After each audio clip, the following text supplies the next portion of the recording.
eu sou Lindomara Gomes, sou psicóloga, infelizmente não pude estar presente nesse encontro tão importante que vocês estão tendo aí com Euclides, mas venho aqui, através da psicologia, trazer algumas contribuições para esse tema que é o perigo do uso da internet entre jovens e adolescentes.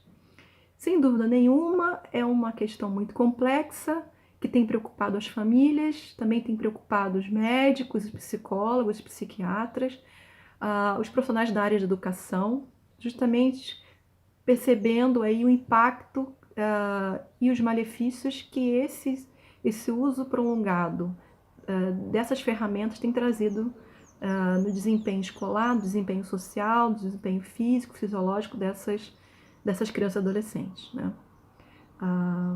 Nós sabemos dos benefícios que a internet traz, as pessoas da minha geração e das gerações anteriores à minha, vimos a internet nascer e percebemos os benefícios que essa ferramenta poderosa trouxe, né, e continua trazendo. Então a gente não está aqui num cavalo branco como o último recurso moral da sociedade para dizer faça isso, faça aquilo. A gente está justamente trazendo informações e dados para se pensar em estratégias e formas de se controlar ou de se utilizar de maneira mais qualitativa essas ferramentas que, sem dúvida nenhuma, trazem muitos benefícios se forem usadas da maneira correta, né? Por exemplo, na área da educação, existem diversos sistemas educacionais, aplicativos e jogos que estimulam o aprendizado, que estimulam o desenvolvimento cognitivo, que estimulam até o desenvolvimento social, e a gente sabe que isso pode realmente ser um grande potencial para o desenvolvimento das gerações que estão vindo, né? Mas o que traz para a gente como ponto de preocupação é justamente que essa realidade ela passa a ser cada vez mais frequente, cada vez mais controlada nas famílias, na sociedade no geral, né? Pesquisa recente no Comitê Gestor da Internet, agora em janeiro de 2018, mostra que o Brasil ele é apontado como o país mais viciado na internet no mundo.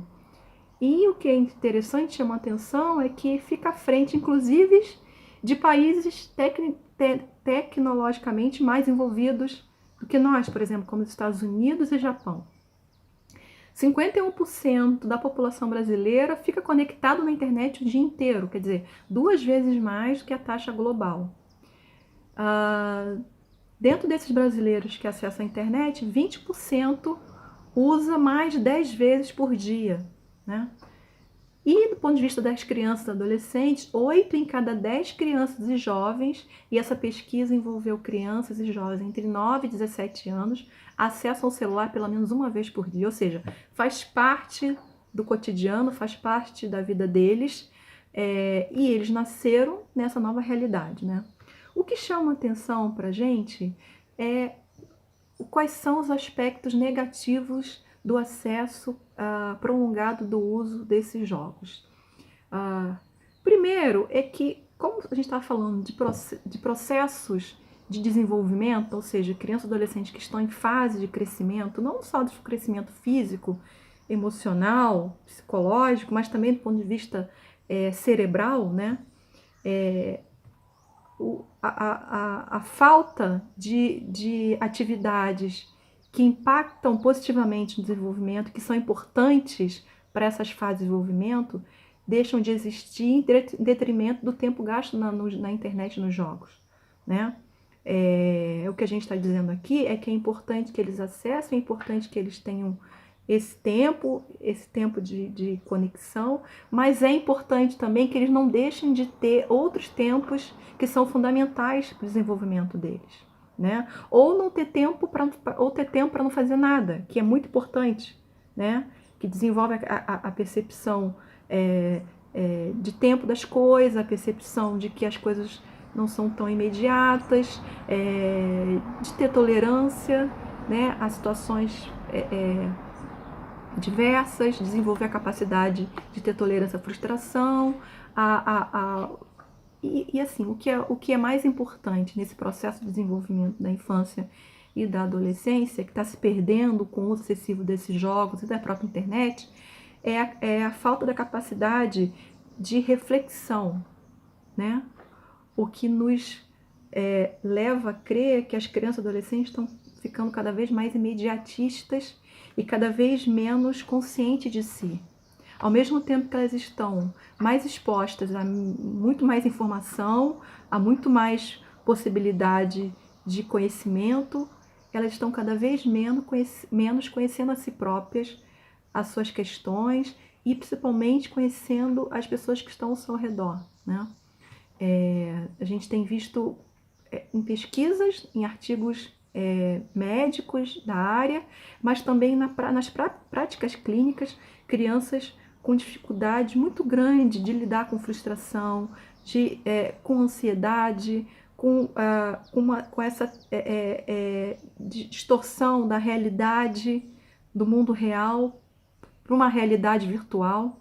Né? O próprio sentido de desempenho tem se alterado, né? Porque o desempenho da tecnologia é mas o desempenho que cada um tem individualmente nas suas tarefas cotidianas, principalmente nas tarefas escolares, não podem ser medidas pela velocidade que a internet e que a tecnologia produz. Né? Isso tem gerado o sentimento, né, de inaptabilidade, o sentimento de incapacidade. A gente vê muitas crianças com dificuldade, né, de iniciar e terminar uma tarefa justamente porque elas ficam desanimadas se vão ser capazes ou não de desenvolver aquela atividade. A própria questão da premiação pelos esforços, né, que com jogos muda completamente da relação com a realidade, né?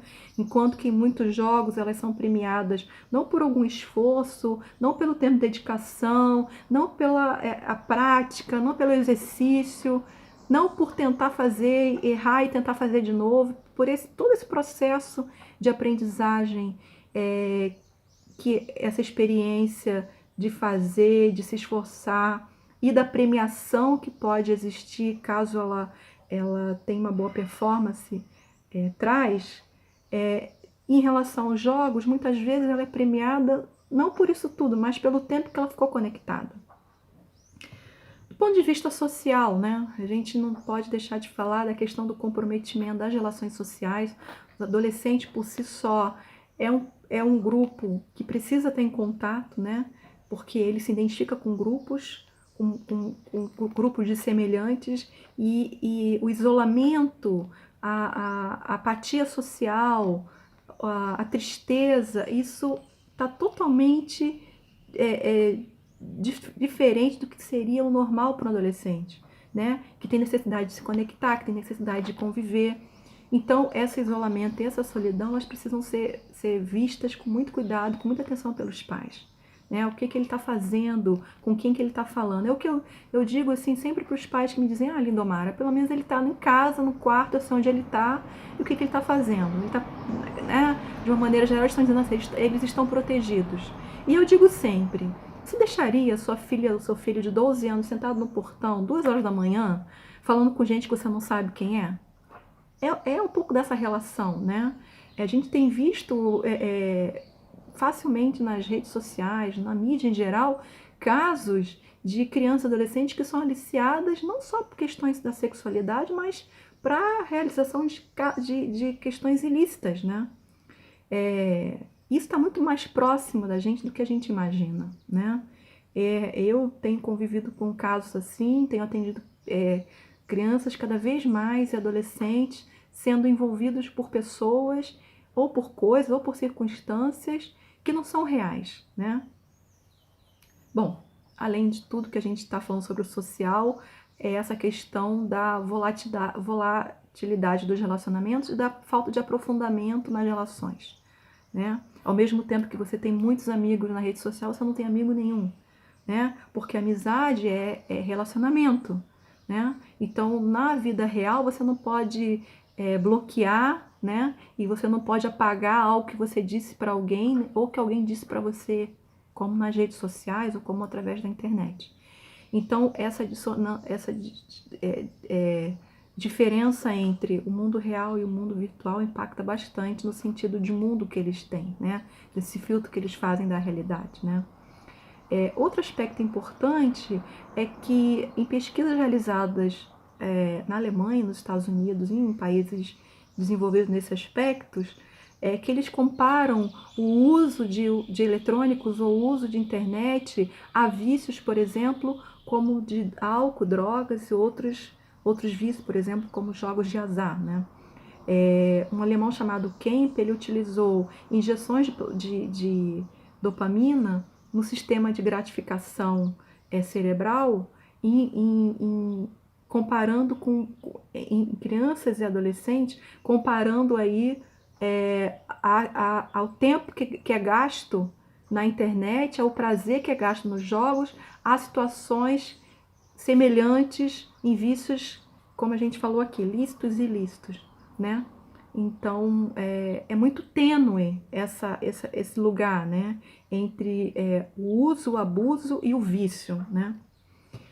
Bom, eu espero ter contribuído de alguma maneira.